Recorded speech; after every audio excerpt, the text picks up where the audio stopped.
I guess what I said before, understanding the financial world, as my co-panelist, Mr. Lam, right? You mentioned regulators many times. I think if you count the word, we say regulators in this panel or regulation. Yeah, it's quite a lot. You'll find the occurrence because that you cannot move forward without without satisfying these legal and regulatory requirements, especially important in finance because you're dealing with people's money. This is the most important aspect.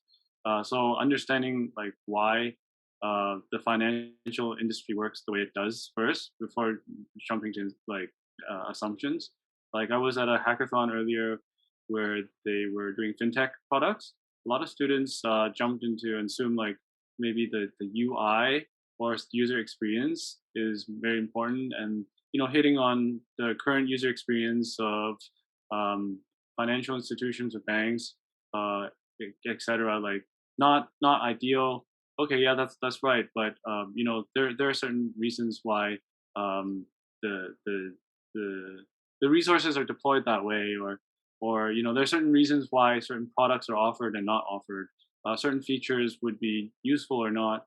Some features, may actually be a loss making feature for the bank.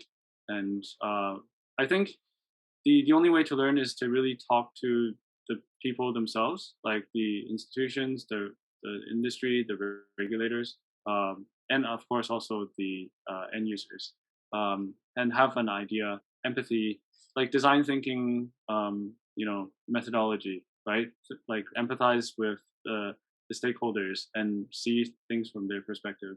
I think that would be overarching, very important. So I also add on one point is technology is emerging, so and trends come up very fast, and new technology come up every month, and even for the same piece of technology, maybe there another way to do it in the next month. So you need to catch everything, go to the front of the technologies, and then try to adopt it. So as a fintech company, you cannot just rely on one thing. You may need to adapt to the well, and so as a startup, so you may need to um, get your cash flow, so that you can sustain your office, sustain your employee, and at the same time you need to sell a product to the financial institution fast enough. You need to do your so-called POC, proof of concept, good enough, so that they will try to adopt your technology. Normally, for this kind of selling process, if you're selling to a financial institution, it may take some time. It's not that fast. It's not talk about 1 or 2 months and you finish anything. You may take six months or so in order to get them engaged to sign a contract with you.